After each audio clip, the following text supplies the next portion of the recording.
გიგი უგულავა არის ჩვენი სტუმარი, ჩვენ აპირებდით გიგის რამდენად მშვიდობის არის კიდევ ეს, რა თქმა უნდა, ძალიან რთულია დღეს საუბარი ამაზე. მაგრამ შინაგან საქმეთა სამინისტროსთან აქცია მიმდინარეობს, რომელიც აი ამ პროცესებს აკონტროლებს, გზის გადაკვეთა წადეს პროტესტანტებმა, დაიძაბა ვითარება. კიდევ ერთხელ ჩვენ ამ კადრებს პარალელურად ეთერში გაჩვენებთ, მაგრამ მანამდე მინდა გიგისთან დღეს ვისაუბროთ კვლავ იმ პრობლემებზე, რომელიც აშკარად არის სახეზე. ჩვენ ვაპირებდით პოლიტიკურ პროცესებზე საუბარს, ვაპირებდით წინასაარჩევნო კონფიგურაციაზე, ვაპირებდით ოპოზიციის გეგმებზე, თქვენი თანამშრომლობის პერსპექტივაზე, ხელისუფლების მიერ არჩეულ საარჩევნო სტრატეგიაზე, მათ მიერ დასახერებულ მაჟორიტარებზე, ანუ პოლიტიკაზე ზოგადი გაგებით.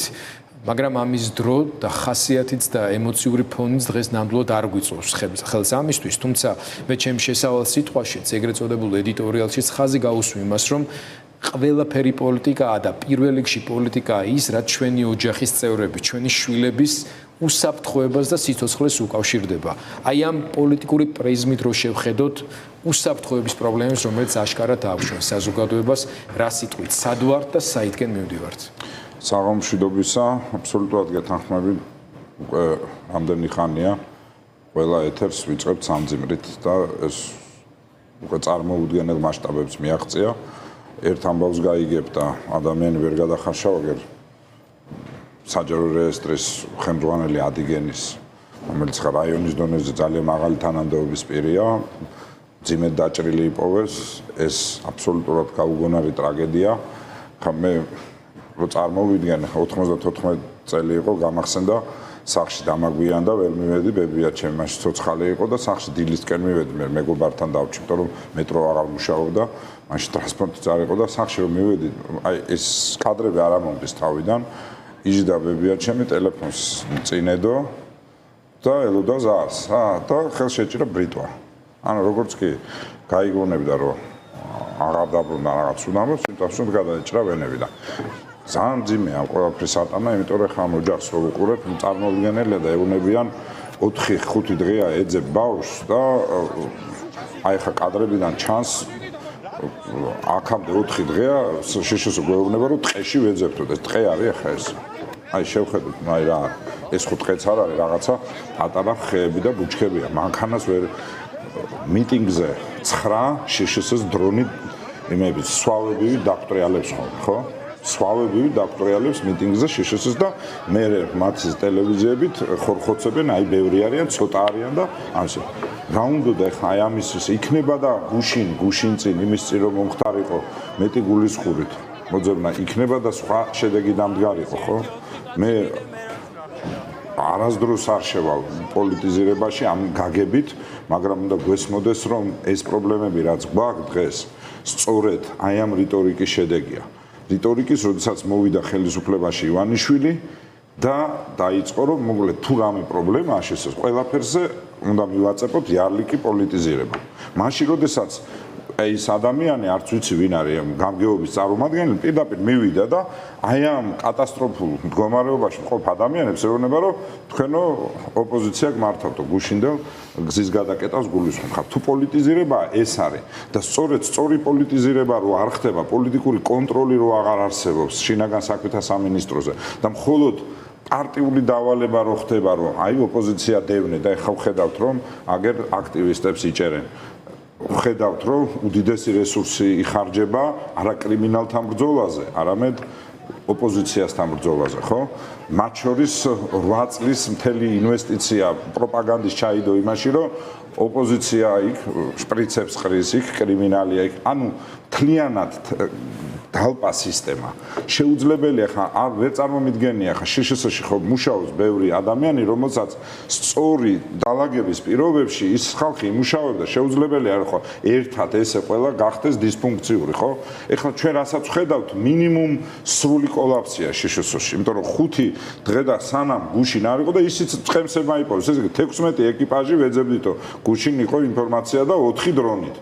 ავტომობილზეა თან ავტომობილზეა, რომელიც აიგერ კადრებში ჩანს პირდაპირ ღია ეს ხო ტყე არ არის ხალხო ეს არა და ტყეში ვეძებთო თან ხალ რაღაცა ისე თეთრზე ხა თბილისში ადამიანები როდის თეთრი წყაროს ტყე გონია რაღაც იმეებში რა ქვია იმ წალენჯიხის და ანუ ამაზონის ჯუნგლები აი ესეთ ტყეზე ვსაუბრობ სადაც ნებისმიერი დრონით იქნება მანქანა დრონით არ ჭირდება ეს ხო მანქანა გზიდან არის 100 მეტრში კი ცენტრალური მაგისტრალიდან ძალიან ახლოს არის კადრები დამკვირვებელია CCTV-ის კადრები ხო არის ესე იგი შემდეგ თუ გაქრა ბოლო კამერიდან გადადი გზიდან და მანქანით ხო მანქანა ხო ის არ არის რა დამარხავენ და ფაქტია რომ აგერ არის ნაპოვნია და თან არც დამალულ ადგილას არ არის ეს ნიშნავს რომ კოლაფსია და ეს პრობლემა თავიდან რატო არის იმიტომ რომ მთლიანად მთელი შსს გადაიქცა ოპრიჩნიკებად მე არ მინდა შევაწყობა რიგით პოლიციელებს მევაყენო ისინი ძალიან მძიმე მდგომარეობაში არიან მაგრამ მთელი შშს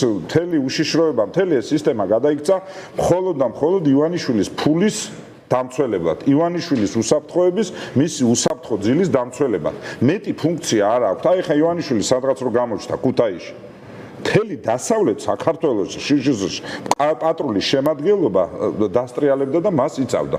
ანუ ჩვენ გავხდით ჰაბი ქვეყანა, რომელიც რაღაცა განვითარების ჰაბი კი არა ვართ. ივანიშვილის საცავი გავხდით. საცავი, სადაც სახელმწიფო ბიუროკრატია მხოლოდ და მხოლოდ მას იცავს და კრიმინალის მეორე სისტემური პრობლემა და ეხლა რასაც ჩვენ უყურებთ მინიმუმ სისტემური პრობლემა მე ისევ მე ვერ ვიტყვი ეხლა იქ ვინ მისი დანაშაულია იქ რამე უკან იმალება თუ არა იქ მოკლული მიიყვანეს თუ არა იგივე შაქარაშვილის ამბავზეც ეხლა გამოიღეს და მედიას აბრალებენ სხვა რა გზა არის მითხარით დღესაც ეხლა აი ძალიან ნიშანდობლივი იყო ის საწყალი გოგონა სადაც მუშაობდა ის ფირმა იძახდა რომ ჩვენ თვითონ შევატყობინეთ მედიასო რომ ურჩიეთ მედია იმიტომ რომ ყველა ხვდება უკვე ერთ სამწუხარო კატასტროფულ ჭეშმარიტებას რომ თუ მედიის მობილიზაცია არა თუ ხმაური არა და თუ საზოგადოებრივი ყურადღება არა შეიძლება მოკვდე დაგმარხონ ისე რომ საერთოდ აღარც მოგიხსენიონ და შენ დაგაბრალონ შენივე ციკლი ანუ წარმოუდგენელი რაღაცა არის და ეს იმიტომ ხდება რომ თავიდანვე ჩვენ ივანიშვილმა გვითხრა რომ კრიმინალი გაიზრდება, გაგებით მოეკიდეთ. ეხლა ჩვენ რა მდგომარეობაში ვართ? კრიმინალთან ბრძოლა წინამთავრობის დროს იყო ეფექტური, მაგრამ ამ ეფექტური ბრძოლის პარალელურად ჩვენ ვერ მოახერხეთ ადამიანის უფლებები დაგვეცვა. უნდა გვახსოვდეს, რომ ნებისმიერ კრიმინალს, ყველაზე საშინელ კრიმინალსაც, ყველაზე საძაგელ კრიმინალსაც ის არის ადამიანი, მას აქვს უფლება და შენ ციხეში ის მას უნდა მოეპყრო როგორც ადამიანს, რომელსაც თავისი კუთვნილი უფლებები აქვს, როგორც შენ, ისევე მას. ეს ჩვენ სამწუხაროდ ვერ შევძელით, მაგრამ კრიმინალთან ბრძოლა შევძელით. და ეს მთავრობა მოვიდა იმ ეგიდით, რომ კრიმინალსაც მოუვლიდა თითქოს და თან ადამიანის უფლებებსაც დაიცავდა. ჩვენ ხედავთ რომ ადამიანის უფლებებს საერთოდ არ იცავს და საერთოდ ასტრალში გავიდა ამ მიმართულებით და კრიმინალთან ბრძოლაში სახელმწიფომ წააგო. ჩვენ გვაქვს პროკურორი, რომელმაც დაამახინჯა საქმე, რის გამოც საზოგადოების რისკის გამო მას წასვლა მოუწია და ეს პროკურორი კვლავ დაგვიბრუნდა. და რატო გვიკვირს ის ცუდად მინიმუმს ვამბობ მე არ მინდა ის რაღაც ზღვრებს გადავიდა მინიმუმ შაქარაშვილის საქმე ხო ცუდად გამოძიებულია მინიმუმ ეს ისტორია ხო იმაზე მეტყველებს რომ დისფუნქციურია და მორღვეულია მთლიანად შშს ანუ აღარ არსებობს ანუ დავალების და უკუგების ანგარიშების ანუ აღარ არსებობს სისტემა რომელიც ფუნქციონირებს ჩვენ გვაქვს სისტემური კოლაფსი და კრიმინალთან ბრძოლას ვაგებ და კიდევ დამატებით პრობლემა ის არის რომ აგერ დაახლოებით 120,000 ადამიანმა ვერ აიღო ხელფასი ანუ პრაქტიკულად შიმშილისთვის არის განწირული ახლა გუშინდელი სტატისტიკა იყო 207 მილიონი ლარი ხელფასი არ გაიცა ნაკლებით ხელფასი გაიცა ივნისის თვეში წინა წლის ანალოგიურ თვესთან შედარებით ეს ნიშნავს იმას რომ 207 მილიონი ადამიანების ჯიბეებს დააკდა ეს იმას ნიშნავს რომ გაცილებით უფრო მძიმე კრიმინალოგენურ მდგომარეობას უნდა ველოდოთ და ეს იმას ნიშნავს რომ ჩვენ ეს დღევანდელი მდგომარეობა პოლიციის კრიტიკასაც ვერ უზეს ეს პოლიცია სამწუხაროდ ეს შემადგენლობა ეს ხელმძღვანელობა ჩვენ შვილებს ვერ დაიცავს. ეს უკვე ფაქტია. ამიტომ არის ცვლილებები საჭირო, ცვლილებები იმისთვის, რომ მართლაც ვებრძოლოთ კრიმინალს, ოღონ ამასთან არ უნდა გვესმოდეს, რომ ადამიანის უფლებების დაცვა კრიმინალთა ბრძოლაში აუცილებელია. უბრალოდ ეს ყველაფერი თქვენი ხელისუფლებაში ყოფნიდანაც გამოიტანეთ და ქართული ოცნების. მესმის თქვენ და ჩვენ ვიცით როგორ ვებრძოლოთ კრიმინალს და იმ წარე გამოცდილებიდან აუცილებლად ისიც გაცნობიერებული გვაქვს, რომ არ შეიძლება ებრძოლო კრიმინალს ისე, რომ მეორე უბედურება გააჩინოს. მაგრამ არა ადამიანის უფლებების ხარჯზე. თქვენ თქვით და ამით უნდა დავამთავროთ თქვენთან საუბარი, რომ მხოლოდ პოლიტიკური ცვლილებების შედეგად შეგვიძლია ავამაღლოთ საზოგადოებრივი კონტროლის ხარისხი, მათ შორის სამართალდამცავ სისტემაზე და გავზარდოთ მათი ეფექტურობა, ხო? ამას ჭირდება არჩევნებში სხვა შედეგის მიღება, ვიდრე ეს იყო თუნდაც წინა არჩევნებში. და მოდით აი ამ კითხვაზე პასუხი დავამთავროთ. საუბარი როგორ აფასებთ წინასაარჩევნო სიტუაციას, როგორია სასტარტო მოცემულობა ქართული ოპოზიციის და მათ შორის თქვენთვის და აქვე კიდევ ერთი ძალიან კონკრეტული კითხვაც მაჟორიტარულ ოლქებში თბილისში შედარებით უფრო გარკვეული არის ოპოზიციის სტრატეგია, გაურკვეველია რეგიონებში. მე მაგალითად მაქვს გარკვეული მონაცემები და მოვკარი გუშინ დღეს გარკვეულ სპეკულაციებს იმასთან დაკავშირებით, რომ თქვენ შეიძლება დასავლეთ საქართველოს ერთ-ერთ საარჩევნო ოლქში იყაროთ კენჭი და ვიცი რომ გადაწყვეტილება მიღებული გაქვთ, ასე თქვით, ერთ-ერთ მედია საშუალებასთან. თუ შეგიძლიათ დაგვისახელოთ და გაგვემხილოთ გიგი უგულავა როგორც მაჟორიტარი დეპუტატობის კანდიდატი, რომელ საარჩევნო ოლქში შეიძლება ვიხილოთ? მე შინაგანად გადაწყვეტილება მიღებული მაქვს და მე ვიყრიკენს ეს იქნება სამეგრელოს 2-დან 1 ოლქი, მაგრამ არა ზუგდიდის ოლქი, როგორც დღეს.